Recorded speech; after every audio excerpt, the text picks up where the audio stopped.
अस्सलाम वालेकुम रहमतुल्लाहि वबरकातुहू। दोस्तों, मलाला यूसुफज़ई ने जो बयान दिया है, इंटरव्यू दिया है कि कोई ज़रूरत नहीं है निकाह करने की, फार्म भरने की कोई ज़रूरत नहीं है, मर्द और औरत इकट्ठे बगैर निकाह के रह सकते हैं, तो ये बहुत ही अफसोस हुआ कि ये हम किस तरफ जा रहे हैं। सबसे पहले नंबर पे इससे मैं सवाल करूंगा कि आप ये बताएं कि आप जो है आपने अपने घर से तहकीक की है कि मैं निकाह की पैदावार हूँ या फिर पार्टनरशिप की पैदावार हूँ। इस सवाल के बाद दूसरे नंबर पे कल को अगर आपका कोई रिश्ता लेने के लिए आता है तो आपका बाप क्या कहेगा कि भाई रिश्ते की जरूरत नहीं है, निकाह करने की जरूरत नहीं है, आप वैसे 2-4 दिन के लिए इसको ले जाएं, पार्टनरशिप कर लें, फिर वापस कर जाएं। तो ऐसा नहीं है, निकाह बहुत ही ज्यादा अहम चीज है दीन इस्लाम के अंदर, और ये अंबिया इकराम की सुन्नत है। देखिए, अभी हमें शायद पता ना चले, लेकिन जब हम निकाह करें, निकाह करने के बाद जो लवाजमात होती हैं हमारी जिंदगी गुजारने के हिसाब से, जो हम पर जो आफतें आती हैं या परेशानियां आ जाती हैं या दुख सुख जो भी हमारे साथ चलते हैं, तो उसमें पता चलता है कि निकाह क्या चीज़ है। देखिए, अगर पार्टनरशिप ही सिर्फ सब कुछ होता तो फिर ये सारा निज़ाम दरहम भरम हो जाता। देखिए, निकाह के बाद ज़ाहिर है कभी औरत बीमार होती है, कभी मर्द बीमार होता है, कभी महीने के लिए बीमार होते हैं, कभी सालों साल बिस्तर पर पड़ना पड़ता है। और ऐसा भी हो सकता है कि अल्लाह न करे हादसा, आपका बाजू टूट गया, आपकी टांग खत्म होगी, आपकी अल्लाह न करे निगाह चली गई, आपके कान खत्म हो गए, बोलने की सलाहियत आपकी खत्म होगी, तो उस वक्त कौन काम आता है भाई?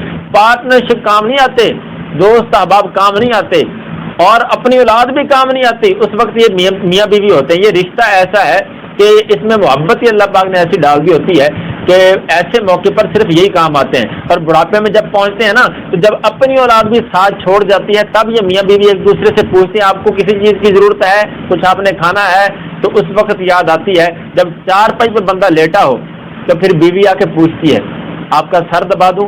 और जब बीवी किसी भी आफत के अंदर मुब्तला हो तो मर्द उसके लिए ढाल बन जाता है। देखें, अगर सिर्फ पार्टनरशिप हो तो जब रात को चोर घुसेंगे तो मर्द अपनी जान बचा के भाग जाएगा, बाकी जो मर्जी होता रहे। जब कभी मुसीबत आएगी, मर्द की एक्सीडेंट में टांग टूट गई, आंखें चली गई, बाजू टूट गए, तो मर्द औरत छोड़ के चली जाएगी, मर्द जो मर्जी करता रहे। तो ऐसा नहीं है भाई, ये निकाह का एक ऐसा रिश्ता है, ऐसे रिश्ते के अंदर ये बंध जाते हैं कि प्यारे भाई, ये हम सब के लिए एक सोच है, हम सब के लिए एक बेहतरीन, ये जो समझे एक ऐसा प्लेटफार्म है कि हम बांधे जाते हैं, बाकायदा तौर पे साइन किए जाते हैं कि हाँ, हम सारी जिंदगी जब तक सांस चलेंगे एक दूसरे का ख्याल रखेंगे। लोगों को इकट्ठा किया जाता है, ठीक है, और उनके सामने, गवाहों के सामने इकरार किया जाता है कि हाँ, आइंदा के बाद मुझ पर लाजम है कि इसका ख्याल रखूं। और बीवी कहती है मुझ पे लाजम है कि मैं इसकी खिदमत करूंगी। तो ये सारा कुछ लोगों के सामने साइन करके होता है। अगर ऐसा ना हो तो फिर ऐसे ही होगा कि जिस पर कोई मुसीबत, कोई मुश्किल आ गई, बजाय उसका ख्याल करने के, बजाय उसकी मदद करने के, बजाय उसकी केयर करने के, बजाय उसकी हिफाजत करने के, बजाय उसको दिलासा देने के, फिर बंदा अपने काम पे लग जाएगा। औरत को कुछ हो गया तो मर्द कहेगा मेरी तो है नहीं, बस पार्टनरशिप खत्म हो गई। मर्द को कुछ हो जाएगा तो औरत कहेगी मेरी पार्टनरशिप खत्म हो गई, मैंने तो इसके हुस्न की वजह से पार्टनरशिप की थी, मैंने तो इसकी जवानी की वजह से की थी, मैंने तो उसके हुस्न अखलाक की वजह से की थी।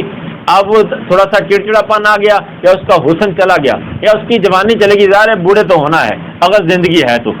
और ये हुस्न भी सदा ना हुस्न, सदा ना मापे हुस्न जवानी, सदा ना सोबत यारा। ये ऐसा नहीं हो सकता कि आप सदा हसीन रहें, ऐसा नहीं हो सकता कि सदा जवान रहें, और ऐसा भी नहीं हो सकता कि आपके पास सदा सारा कुछ रहे, ऐसा नहीं हो सकता। कभी ना कभी मुश्किलात बंदे पे आती रहती हैं, अल्लाह पाक हमें मुश्किलात से बचाए। लेकिन तब वही काम आता है जो हमारा हकीकी पार्टनरशिप होता है, जो जिसको हमने फार्म के जरिए से लिया होता है, जिसको हमने शरीयत मोहम्मदी के जरिए से कौल अकरार करके लिया होता है। तो ये सरासर ज्यादती है, और ये हमारे लिए लम्हा फिक्रिया और अफसोस है, हमारे लिए अफसोस का मकाम है कि यार ये हम किस तरफ जा रहे हैं। और सबसे बड़ी बात ये उसके लिए है जो दीन इस्लाम को मानता है, कुरान को मानता है। पहले भी एक औरत ने असेंबली के अंदर खड़े होकर कहा था कि मर्द 4 शादियां कर सकता है तो औरत क्यों नहीं कर सकती, औरत एक क्यों करती है, वो भी 4 कर सकती है। तो अल्लामा साहब खड़े हुए थे और उन्होंने कहा था कि आप 4 ना करें बल्कि आप 20 शादियां करें। जो 4 का हुक्म है ना, वो कुरान पाक में उसके लिए है जो कुरान को मानता है। भाई इस्लाम, दीन इस्लाम जिसने कबूल किया है उसके लिए ये हुक्म है। कुरान का हुक्म 4 शादियों वाला, ये उसके लिए है जो कुरान को मानता है, क्योंकि कुरान का हुक्म है। तो आपके लिए नहीं है आप 4 करें, 20 करें, 50 کریں, جتنی مرضی کریں. تو میں بھی یہی کہوں گا کہ آپ جو ہے اگر قرآن کو ماننے والے ہیں تو پھر آپ انبیاء کرام کی سنت ہے, نیک بزرگوں کی سنت ہے, اہل بیت کی, صحابہ کی سنت ہے نکاح کرنا, اور نکاح سے بیزار ہونا, نکاح سے فرار ہونا, اور اس عظیم کام سے, نبی کی اس عظیم سنت سے فرار ہونا اور بیزار ہونا, یہ قرآن والوں کا شیوا نہیں ہو سکتا, یہ شیطان والوں کا ہو سکتا ہے. تو یہ شیطانی ذہن دیا جا رہا ہے, پروڈکٹ تیار ہو چکی ہے, ان قریب لانچ کر دی جائے گی. تو ابھی سے اس کا سد باب کریں, اس کا بند باندھیں. دیکھیں شیخ سعدی فرماتے ہیں چشمے کو شروع میں اگر بند کر دیا جائے تو ایک سوئی کے سوئی سے بند کیا جا سکتا ہے, سوئی کے سرے سے, لیکن جب وہ بہ پڑتا ہے تو پھر بڑے سے بڑے ہاتھی کو بہا کر لے جاتا ہے. پھر ہمارا معاشرہ بھی ایسی ہو جائے گا اور ہماری سوچ بھی ایسی ہو جائے گی. تو ابھی سے اپنی اولادوں کو, اپنے خاندان کو, اپنے علاقے کو اور اپنے ارد گرد لوگوں کو یہ سمجھائیں کہ یہ سراسر غلط ہے, اور اس کے بیان پر مذمت کریں. بعض جو ہے اس پر بھی اس کو جو ہے وہ کہہ رہے ہیں اس پر بھی نوبل انعام ملنا چاہیے اس کو. یہ ایسے الفاظ نہیں ہیں جو کسی عام مجلس کے اندر بیٹھ کے ذکر کیے جائیں. یہ بالکل سراسر دین اسلام کے ساتھ مذاق ہے.